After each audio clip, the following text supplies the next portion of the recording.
Hi, everybody. My name is Annie Carlson, and I am coming to you today from our farm in Mercer, North Dakota. And I'm going to be talking about business and treating the small farm as a business. So it's a talk that I've done for a few different groups, and I title it Start a Business, They Said. It'll be fun, they said. So we're going to have some fun today talking about treating the small farm as business.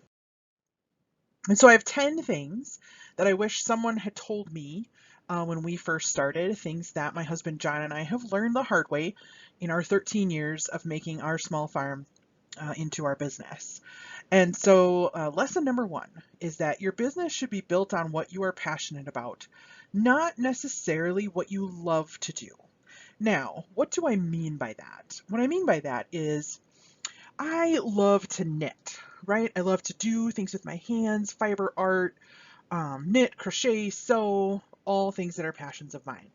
So one logical extension of that you might consider is, well, Anne, you should open a yarn store or a fabric store.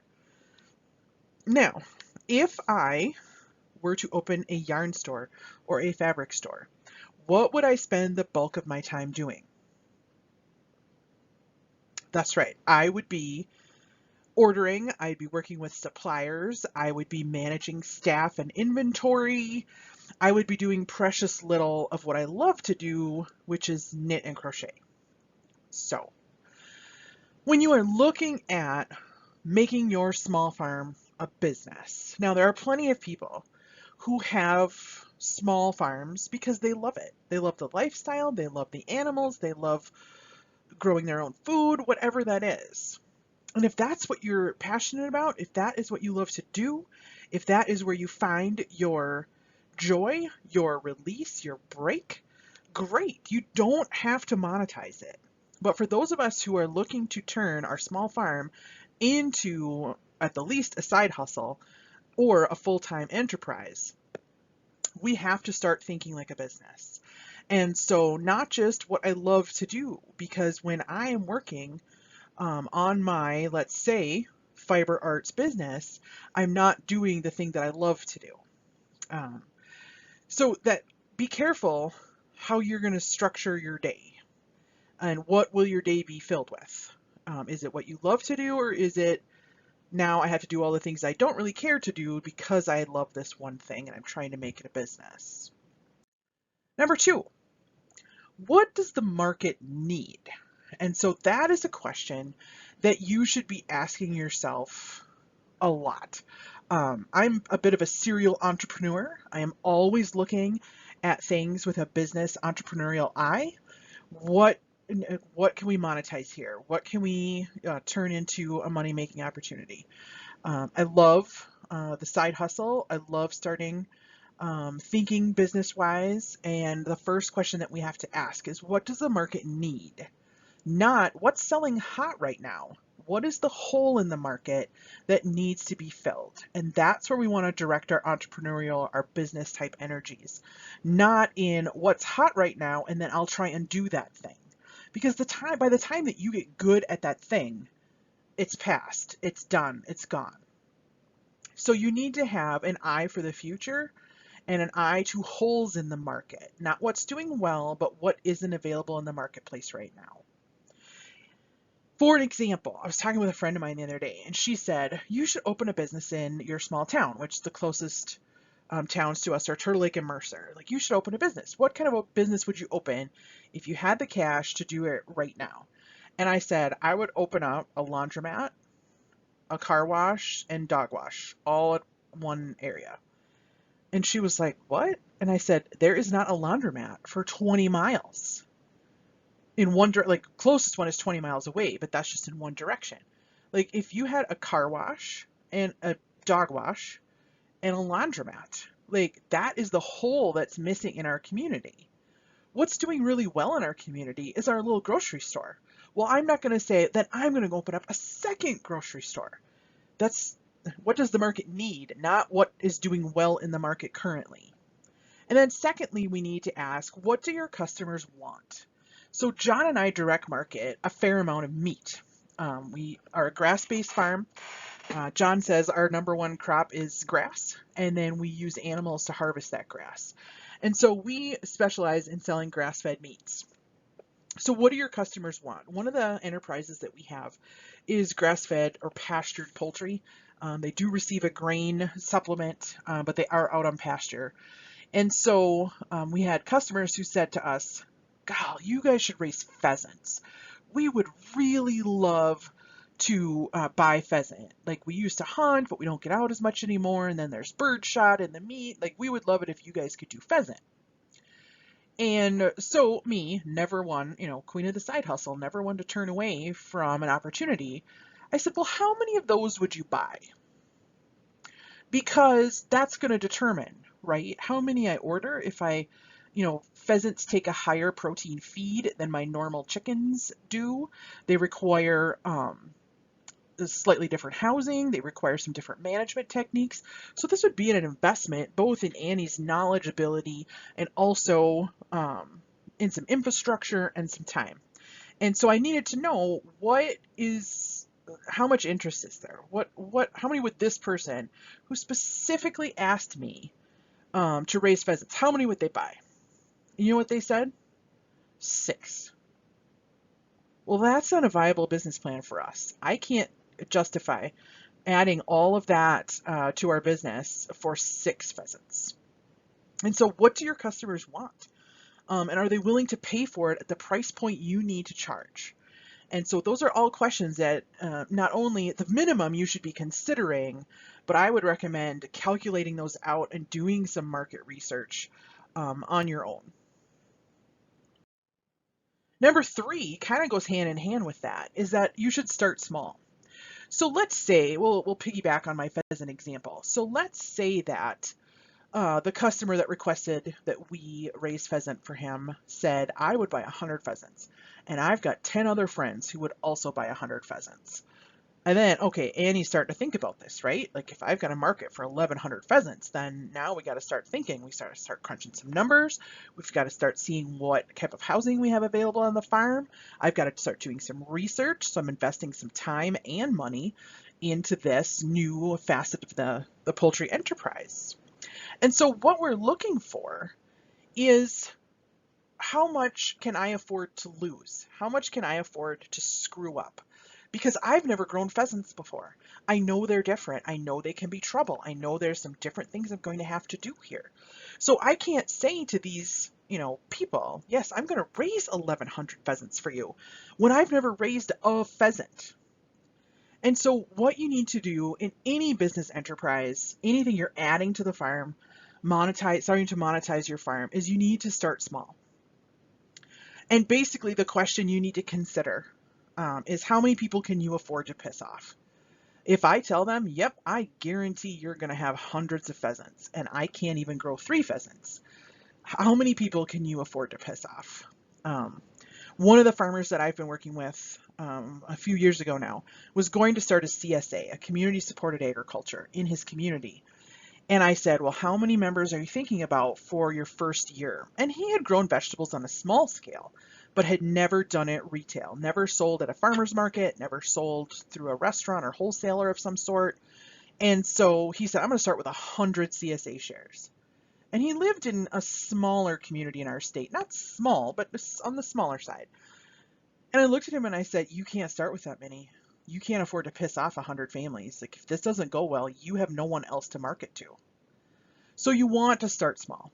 A real life example from Morning Joy Farm is last summer we had a horrible storm come through here on the 4th of July, or July 7th. We had a horrible storm come through and over 100-mile-an-hour winds, and it destroyed our butcher chickens, our broiler chickens. And we had 450 chickens out on pasture, and I was left with about 100. Like it killed 80% of my chickens. And so I had to call my customers, right? I had to email my customers and tell them, "You're not getting chicken this year." Like I couldn't, number one, it was 2020. I couldn't order butcher chickens. Number two, there wasn't enough time left in the season to finish them. My customers weren't getting chicken. And it is the hardest email I've ever had to write. But these customers have been ordering for us for over 10 years. And so they know that Annie makes good on her promises. And if Annie says there isn't chicken this year, she's going to have a darn good reason why. And they've stuck through it with us. And we're going to try again next year and do chicken for them. But how many people can you afford to piss off? Because you need to build up those relationships so that when things go wrong, like all of your chickens die in a freak storm, that your customers still believe in you. And so you want to start small, build those relationships and that trust with your customer base. Number 4, be a student. You want to be someone who learns and puts yourself out there to learn different techniques, to learn different modes of production, to go on farm tours and see how other people are doing things. You want to be a student. And so whether that's buying books, YouTube videos, attending conferences, tons of online conferences are happening this year, including this one, where we don't have to leave our homes. I don't have to incur some travel expenses to take advantage of knowledge like this. And so you want to be a student. And one of the things that John and I have felt is vitally important to our farm business is a program called Holistic Management. And we highly recommend Josh and Tara Dukart from Seek First Ranch over in Hazen. They're our holistic management educators. They've been instrumental in the building of our farm. And one of the questions that is core to the holistic management process is, what if I'm wrong? What if I'm wrong? And so we always want to have that in our mind. Like, okay, I've looked at all the avenues. I feel like this is the best decision going forward. What if I'm wrong? What could happen? Or what would I need to change? And so asking that question, what if I'm wrong, helps you with your financial decision making. What if I'm wrong? How much money will I lose? What if I'm wrong? How much money do we not make, etc. Just in management styles, as I'm sitting here talking to you, I'm looking out the window at our sheep and cows, and we run together what's called a flerd, a flock of sheep and a herd of cows, and a couple of horses in there and some goats, and so that's our flerd. And so we started doing that about 10 years ago, running all of our ruminants together. Horses aren't considered a ruminant, but you know what I mean. Anyway, so we ran them all together. They're 100% grass-fed. And so we run them together. And there were tons of people who told us, you can't lamb with cows. The cows will kill the lambs. We haven't found that to be the case. We did have a donkey a year ago, and for protection and guardian and whatever, and he was great with our animals until we started lambing, and then he killed lambs. Well, what if we're wrong? Then the donkey has to go. So always keep that question in your mind. Be open to learning. Be open to being a student. And right along with that, I would advise you to be careful of your experts. So when you are looking at information, take a look and see where it's from. One of our favorite ranchers is a man named Phil Jurdy from Riva, South Dakota. And Phil always likes to say, I'm skeptical of anybody who's trying to sell me something. And so that too, if you consider an expert someone who also has a price tag, or the answer to your problem is something that they sell, be very careful of that advice. Secondly, I'm skeptical of anybody who doesn't have skin in the game. There's lots of people who can tell you they're an expert, but then has no skin in the game, or is not willing to consider your options or your success. I've had a lot of people tell me that I can't finish lambs on pasture, and we found that to be false. We can do it, and we have. And so just be careful of your experts. Be careful of who you're listening to. Are they trying to sell you something? And do they have any skin in the game themselves? Are they doing it themselves? And so one of the people who give us a great piece of advice there is former President Theodore Roosevelt, someone who came out to North Dakota and ranched through probably the worst couple of years in ranching history in our state. And so he said, it's not the critic who counts, not the man who points out how the strong man stumbles, or where the doer of deeds could have done them better. And friends, you are going to get that. Your neighbors are going to think you're crazy. And when we first moved back to my farm, this is the farm I was raised on. John and I took it over from my parents 12 years ago. And so our neighbors thought that we had a petting zoo. because we had all of these animals that were grazing together and all these animals that were on our farm. And so if you have more than one species on your farm, apparently you are a petting zoo. So lots of criticism is going to be out there, but that's where you need to pay attention to your experts and who you consider an expert. Theodore Roosevelt says, the credit belongs to the man who is actually in the arena, whose face is marred by dust and sweat and blood, who strives valiantly, who errs, who comes short again and again, because there is no effort without error and shortcoming. But who does actually strive to do the deeds? Who knows great enthusiasms, the great devotions? Who spends himself in a worthy cause? Who at the best knows in the end the triumph of high achievement? And who, at the worst, if he fails, at least fails while daring greatly, so that his place shall never be with those cold and timid souls who neither know victory nor defeat. And so that is just a great reminder to always be a student, always keep trying and learning both from yourself and others, but to be wary of your experts, to pull those into your confidence, who you believe to be truly experts in that field. Number 5, again with your neighbors. If your neighbors think it's a great idea, you are too late. So remember back when my friend asked me what business I would put up in our small towns, and I said a laundromat and a car wash and a dog wash, and they thought I was crazy. And I was like, man, I should do it then. Like, if all of your friends think it's a great idea, you're too late. Then you're chasing a fad. So you want to see what holes there are in the market and then start finding ways to fill them. Not looking at what your friends love and then trying to sell them that same product. So if your neighbors think it's a great idea, you're too late. In fact, you should be known as the weirdo. You should be known as the one doing crazy things because then you know you're on the cutting edge. Number 6, a question that we need to ask when building a business, particularly a farm-based business, is how consumable is your product? And so an example I like to use is John and I sell food. We sell meat. We started as a vegetable CSA, then added meat, figured out that meat was something people couldn't do for themselves. I mean, even if you live in an apartment and you have a balcony, you can raise some of your own vegetables, but people are having a hard time finding local meat, grass-fed meat, pastured meat, etc. So we found that that was our niche. So we transitioned from a vegetable farm to a grass-based meat farm, which is where we continue today. We still have a large garden, but that's just for our family use. So how consumable is your product? How consumable is food? Well, we consume it 3 times a day, right? So food is highly consumable. That means you're going to have customers returning again and again and again to get those products because they're using them. Let's compare that to, let's say someone decides to raise registered dogs. So John and I love Springer Spaniels. It's the dogs that we have had for our entire marriage, and we love Springer Spaniels, and they work hard for us. They long to be with us. They're a great family dog. We have a lot of space for them to run and exercise, and so they're really a good dog to fit our family.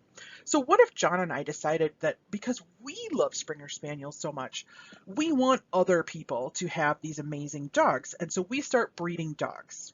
This is not in the business plan, simply an example. So we're going to be breeding dogs. And so our beloved Sadie, she has puppies. She's a registered Springer Spaniel. We can register these dogs. They can be, top shelf, high-end dogs, proven family dogs. We can get top dollar for these dogs. So let's say we're going to charge $1,000 a puppy. Now, how many dogs do we sell? Well, hopefully all of them, right? So let's say she has a smaller litter, six puppies. So we sell 6 puppies, $1,000 a piece. Well, that's a pretty sweet deal, right? $1,000 a dog. How often are those customers going to be coming back for that same product? Well, our Sadie's 8, and she's still going strong. So let's say every 10 years. So I can only sell a product to the same person once every 10 years. And so how consumable is my dog product? Not very, if I can only sell it once every 10 years to the same people. Whereas if you have a highly consumable product, then you are selling that product to them repeatedly.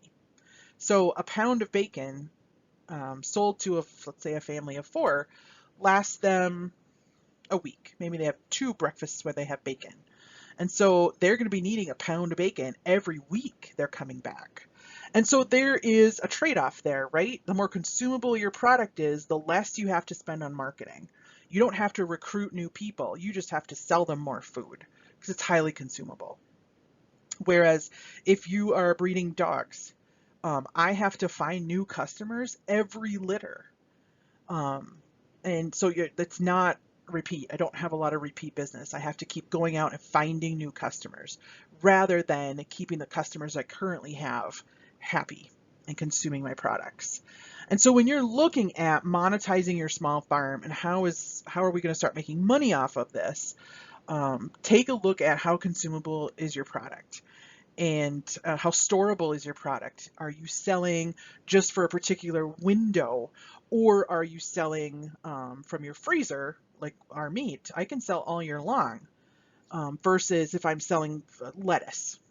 That is a harvestable window, and once the heavy frost hits, I can't sell lettuce anymore.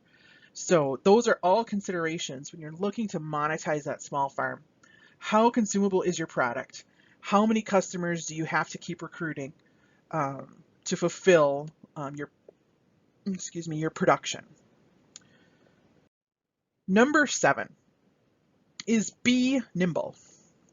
Be able to switch gears fairly quickly. This is really important. John and I have grown this farm little bit by little bit, and we built it slowly because we've been nimble. What has started when we started this farm 13 years ago when we got married, it looks different now. This is not what we first started with. And so, as I said previously, we started with just vegetables. We got married in July of 2007, and then 6 weeks later, I was pregnant with our first child. So I wanted to stay home and not send my kids to daycare. That was a goal of mine. And so I had to figure out my stay-at-home mom job, right? Like, okay, if you're going to stay home, what are you going to do?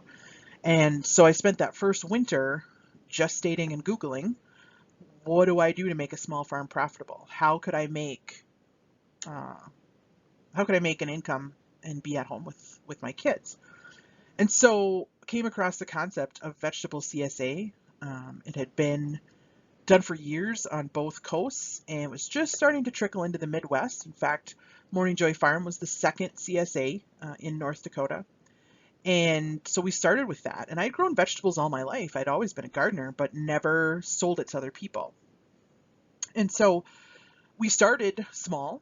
We started with just 8 CSA shares because I had a newborn and I wasn't quite sure how this was going to work. And so I started with 8. And remember, how many people can you afford to piss off? Well, 8 seemed like a good number.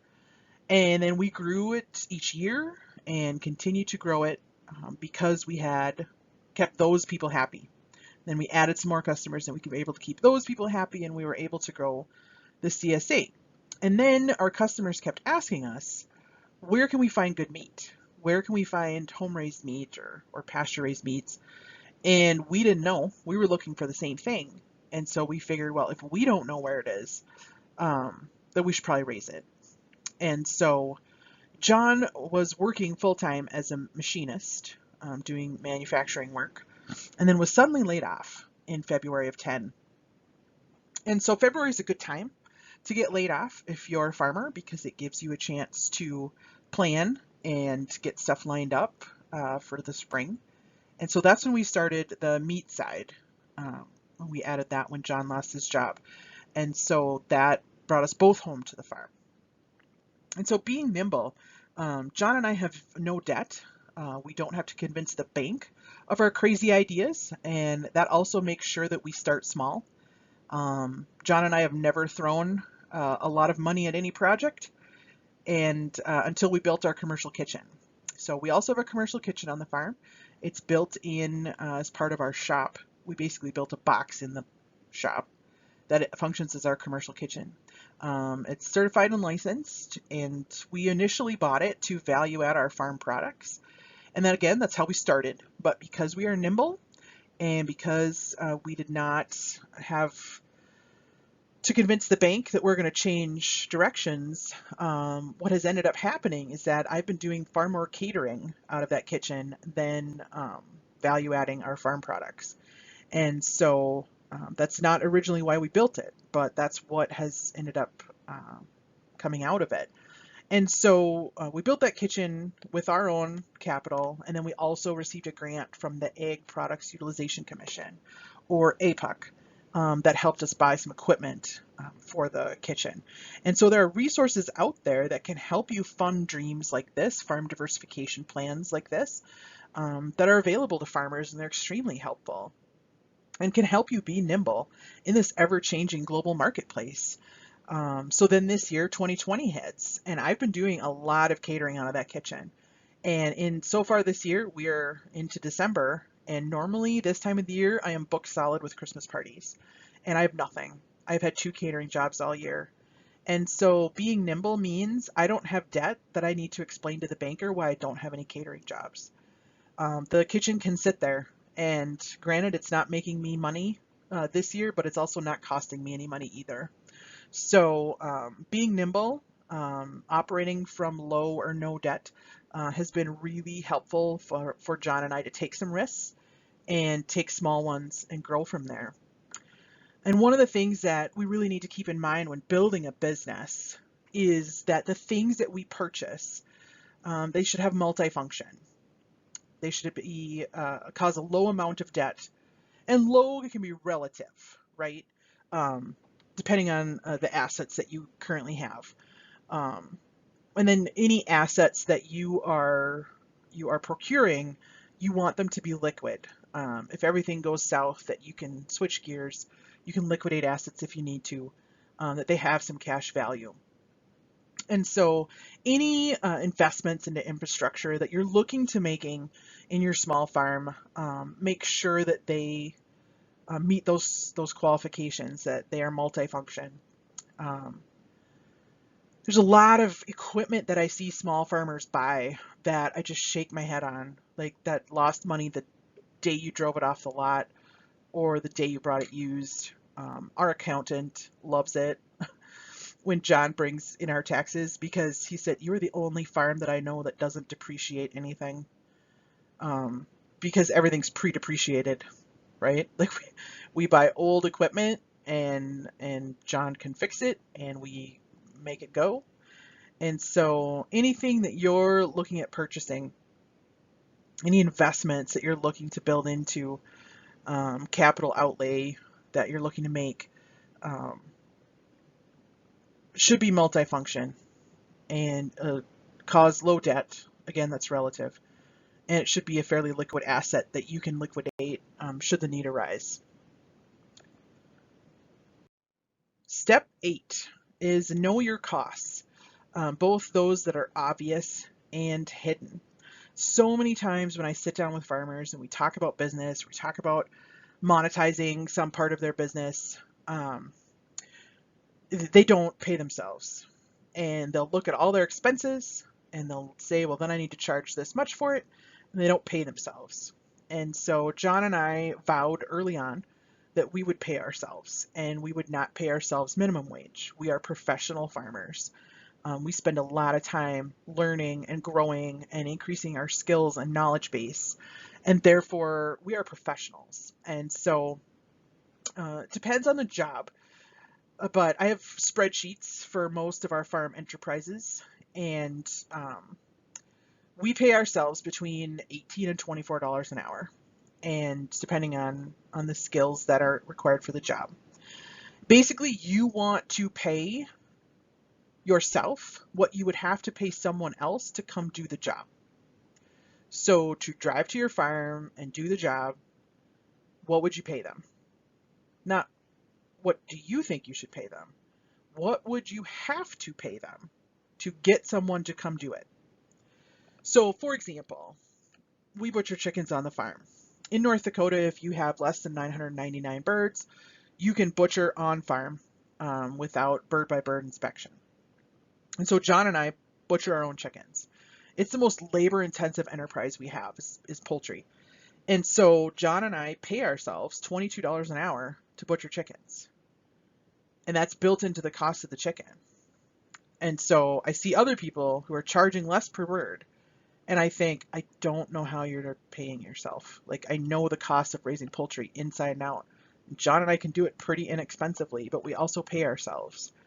And so whenever you're monetizing part of your small farm or all of your farm, you need to be able to pay yourself.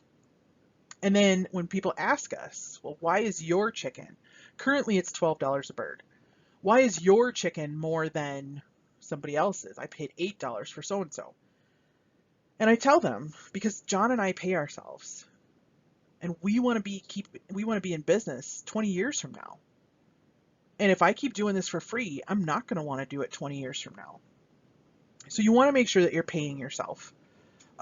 If something happens to John or I, we need to hire in some help, right? Because we've got chickens that need to be butchered. So what am I going to have to pay somebody to come and do the job? You want to be able to pay yourself. And then those hidden costs. How do you account for having a tractor? How many enterprises are you using that tractor on? So you want to monetize that, amortize that across your enterprises. Now, living on a farm, we need a tractor that can put a snowblower on it, right? Even if I have no animals on this farm, even if this is simply our residence, I still have to have a tractor so we can get out. And so these are all questions that you need to be asking yourself. Like, I already have to have this piece of equipment. How many other things can I make it do? And then that decreases the cost across the line. So you want to know your costs. You want to know obvious things like rent or feed bill, but also your time. How long does it take you to feed those calves? How long does it take you to move that fence? How long does it take you to butcher that chicken? And we've timed all of those things, and then in our spreadsheet, account for that time. So you can't make sure you're getting a fair price for your efforts if you're not calculating all of your costs. Number 9, your time and product has value. You should know it and you should account for it. And so that goes hand in hand with number 8, right? That you should know your expenses. You should know where you're spending time and money. But then on the flip side, when you are selling, marketing, your time and product has value. You should know it and you should account for it. So there's a farmer friend of ours that says, if you have to ask me the price of my filet mignon, you can't afford it. That's the highest cost cut of meat on a cow, right? Is the filet. And so if you're going to argue about price on a cut of filet, you can't afford to eat it.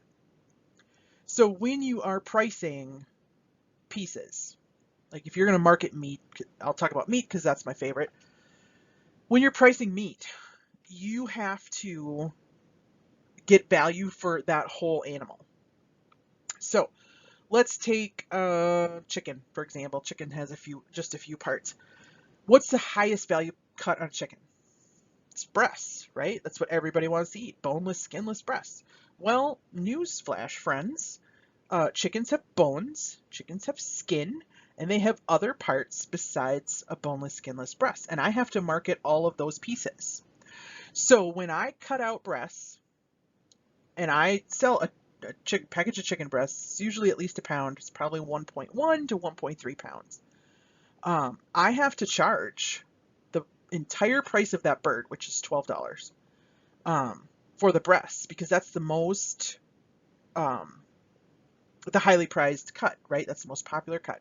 So I have to make sure that I'm getting the price of that bird out of the most popular cut to pay for the bird, the time for me to cut it up, package it separately, label it, weigh it separately, store it separately, manage additional inventory, and fill their orders. And so all of that time and those individual products cost me more.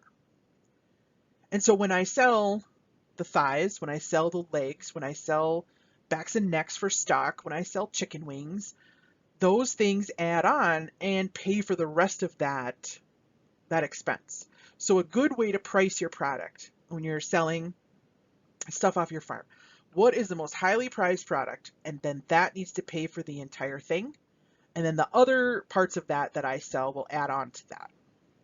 And so now you can't really do it with a fillet and a whole cow, but you get what I'm saying here, right?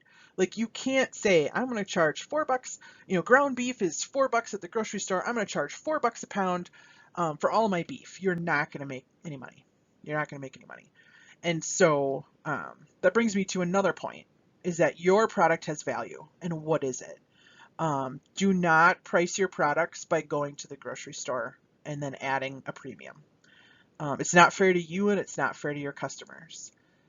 Either they're going to figure out that they're paying too much for your product, or you're going to figure out that you're not charging enough, and then you're going to have to change. So you want to set a price and you want to keep it for as long as you can. And then you explain to your customers why the price is changing. And usually bump it up a little farther than it needs to be so that you're not constantly changing the price on them. For example, we used to sell eggs. I don't sell eggs anymore. Our eggs are just for us. But back when I sold eggs, our egg price stayed the same all year long. All year long, our price for eggs was static. It never changed. What happens to the price of eggs in the grocery store? Changes, right? Really cheap around Easter, really expensive at other times of the year. It fluctuates depending on the egg market, depending on global trends, depending on if there's a recall or not. That price of eggs is going to fluctuate. And so what we tell our customers is that if you buy eggs from us every week or 2 weeks or whenever they buy, whatever their schedule is, the price is going to be the same. You're not going to have to wonder. And that's our commitment to you. We know what it costs us to raise a dozen eggs. And so that's what we're going to charge you. So when you're pricing your products, know what the value is. So if I'm going to do beef, for example, a larger animal, hogs, lambs, same thing. If I'm going to sell a larger animal where there's a bigger variety of cuts, I have to take, okay, what is that animal worth if I take it straight to the sales barn? That has a value. Because let me tell you, it's really easy to drop my animals at the sales barn. And it's a lot less time for me than to try and market cuts of meat. So as of this point, I'm not saying it's never going to happen again, but currently I don't retail meat anymore. I let my retail license lapse. I don't retail meat. We will sell bulk meat, which is halves, wholes, quarters of large animals, and we'll sell whole chicken. That's it, and whole turkey.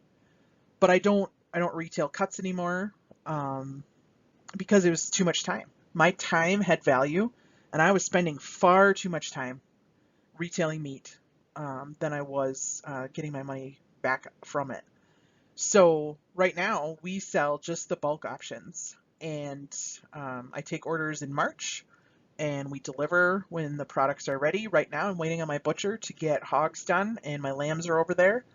Hogs will take longer because you have to brine and smoke the cured meats. And then sheep are pretty easy. They don't hang for very long. They're quick to cut up. I don't get a lot of cuts, especially cuts out of my lambs, and so they're done pretty quickly. In fact, I'm anticipating both my pork and lamb to be done at the same time, and then I'll deliver that to customers and I'm done. So knowing that your time and product has value, you need to account for it. And then if you need to make changes, you can easily justify those to your customers, right? I can say, listen, the price of eggs has gone up because feed has gone up. And we used to pay, $1 something for barley, and now we're paying $1 something more. And so it's easy to justify both to yourselves and to your customers about why something has increased in price. And so if you know the time that you've put in and you know the value of your products, you can account for that. Number 10, what you will need to know is that you will make mistakes. There will be things that you will do that were the wrong choice, and you're going to make them. And that's why I advocate starting small, right? And starting with uh, no debt, starting with nimble multi-use infrastructure, because if I make a mistake, I can switch gears pretty easily. John and I tried to do wholesale marketing with a store, and we got caught. We got caught holding product to the tune of about $40,000. And they did not make good on promises that they had made to buy our products. And so we got caught holding the bag on that stuff. And as the person who markets, I learned a lot of lessons. And number one is don't make promises like that without contracts. And so we've learned our lesson, but it was painful. And that was the biggest mistake we have made so far. I'm not saying it's going to be the only one, but I'm saying that was the biggest one. John and I have made mistakes in production. We have tried different ways that other people had suggested or that we had seen at other farms and it just didn't work here. Or we tried some crazy ideas and it just didn't work there. But you're going to make mistakes. And so you want those to be small, both in size and scope and financially, so that you can keep moving. And John said one year, I wish we just had a year where we didn't do anything new. And then I didn't say anything, and he's like, wait, no, I take that back. Like, we always want to be trying something new. We always want to be, pushing an envelope, seeing how far we can go, and then seeing what happens with that. And so one of the things that we did on our farm a couple of years ago is we switched our mineral. And because we're entirely grass-based, our animals they have a higher mineral need, right? They're not getting a grain supplement, they're not getting a mineral that's fed to them on a routine basis, so they need a free choice mineral that they can medicate themselves with. And because they're moving and changing, they're eating different plants, and so we wanted a mineral that was going to meet those needs. So we got told by someone we considered an expert to switch our mineral, and so we did. And we had horrible parasite issues. And our lambs were about 20 pounds lighter than they had been, and my cows didn't breed back right away. And so, like, we knew that was the problem. And so we had experimented, it didn't work. We went back to the mineral that we had been on that we really loved. And, we'd been told, like, hey, this is a great opportunity. And it didn't work for us. And so be willing to take those chances. We don't want to be locked into production models for decades because that's what Grandpa did. You kind of got to push the envelope. You got to question things. I said earlier that I live on the farm that I grew up on. This is actually the farm my dad grew up on as well. So my kids are the fourth generation on this farm. And my goal for them is to farm differently than I did. I farmed differently than my dad did, who farmed differently than his dad did. And so being willing to take some chances, try some things, you're going to learn a lot and you're going to make some mistakes, but you're also going to have some huge successes. I can't tell you how wonderful it is not to have to feed grain to sheep and cows. My dad did that. I have carried so many buckets to sheep and cows. My dad and I ran a feedlot together. We had a huge herd of a flock of commercial ewes. We had some registered ewes. I have lambed in January and I hated every minute of it. It was awful. Now I lamb. This year we're lambing April 30th is our parturition date, and I can't wait. The sun's going to be shining. We usually lamb and calve on our bale grazing, so it keeps the babies up off the ground. I don't ever have scours. I don't ever have issues with that. The sun's shining. They dry off. They're up and running. God, I will never lamb in a barn again. And so just being willing to try new things like that, man, you're going to have some awesome successes as well. You're going to make some mistakes, but you're going to learn from them. But the successes will be really fun to see. And so I also want to say that you should learn from them and not just say, we're never doing that again, but know why. Know why we're never doing that again. The reason for our mineral issue, when we investigated, we dug deeper into it. We were feeding kelp as the new, we switched to kelp from our former mineral. And what we found is that we needed copper. We needed more copper because our ewes are out there grazing 24/7, 365. they need more copper than regular dry lotted sheep. And so we feed probably more copper than any sheep professional would be comfortable with. But man, do we have good success. And so learn from your mistakes. You're going to make them, and make sure you know why so you can help others along the way. Because we don't want to have to all reinvent the wheel, right? And so one of the things that I want to share with you, one of the stories that I love, is the story of Milton Hershey. Back in my single days, I worked for a Fortune 500 company, and I traveled about monthly to different offices and trained different employees on stuff. And what an office that I often went to was Harrisburg, Pennsylvania. And what is right near Harrisburg is the town of Hershey. So if you go to Hershey, Pennsylvania, the town smells like chocolate. Like it just smells like warm chocolate. It's amazing. And so any chance I had, I had a free afternoon or something, I would go out to Hershey Park, not to ride the roller coaster or the amusement park, but to go through the museum, because the story of Milton Hershey just spoke to me then, continues to speak to me now. When Milton first started, the first business that he bought and started, he went bankrupt within 3 years. And then he started a second business, making caramel, and tried and built that business up a little bit. And God, he was just not making it in the candy business. And so he sold that business. And then the third business that he started was, of course, the one you and I all know, which is Hershey's Chocolate. And so he built Hershey's Chocolate there because he looked around and saw all of the milk being produced in that Pennsylvania hill country. And it wasn't suitable for grain farming. It was suitable for grazing cows. And so he thought, look at all this milk here that's being shipped away. Like, I could use it to make chocolate. And so he saw the need in the marketplace. He saw what his customers wanted, and he was able to fill that. And of course, it's legendary to this day.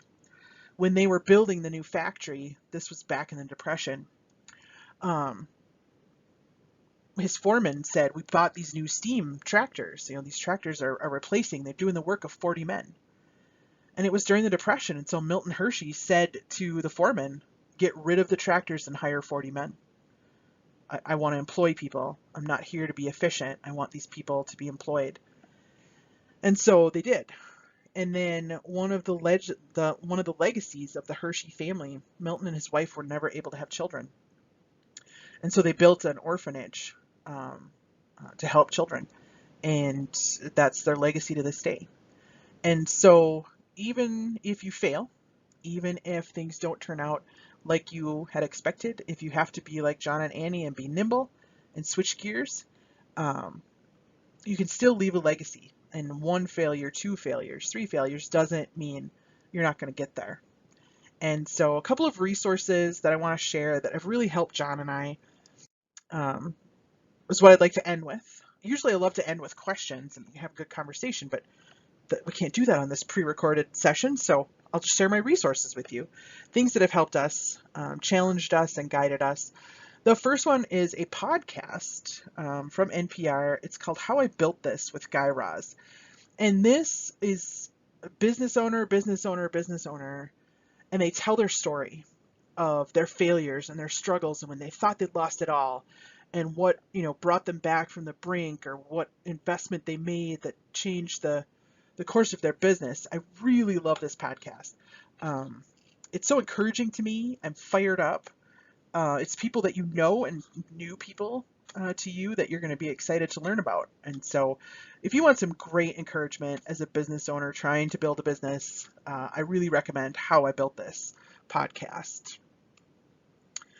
And then if you know me, you know I'm a big reader, so I always have to recommend some books. And so the first one is Outliers by Malcolm Gladwell. He also reads the audiobook, so if you just want to listen to it, Malcolm does an excellent job of reading his own work. And so Outliers is subtitled The Story of Success, and Malcolm talks about what it takes to be successful and how we define success. And so I really love this book. I love, well, I'll read anything Malcolm Gladwell writes, but I really love this book when you're talking about success and what we define as success. And then if you're looking particularly in the farming realm, we love You Can Farm by Joel Salatin. Tons of good ideas on how to get started with less investment, how to get started in direct marketing, um, grass-based agriculture. It's a great it's a great reference. I think John and I buy this for tons of people, and we've given away copies. We've shared our copy. I think it's dog-eared, and there might be a page or two that are torn and stuck back in because it's just read so often. Next is a book by Simon Sinek, and this is not necessarily a farming book, but it is a leadership, kind of goes hand in hand with that holistic management question, what if I'm wrong? Simon Sinek says that we should start with why. Why are we doing this? And that why is going to get you through, it's going to get through your tough times. Why are we doing this? It's a beautiful book, really pricks at, what is important and why are we doing this? And that can keep us going through the hard times. And then a book I think every human should read is The 7 Habits of Highly Effective People. And it's been around for a long time, but that's because it's amazing. And so Stephen Covey's book just makes you a better human. And so I recommend reading that, and you will understand what is in your sphere of influence and what things you can do something about and what things you cannot. And that basically is how you be more effective. And so I love these books and this podcast. They've been great resources for John and I really can't say enough about them. And so that is my presentation. And I hope those 10 things to think about when you are looking to build the farm as business can help you make some of those strategic decisions and those plans. I want to encourage you to dream big dreams. Try something crazy, because every idea was crazy at first. And if your neighbors think it's a good idea, it's not crazy enough, friends. So I wish you all the best and have an enjoyable rest of the conference. And I will see you someday.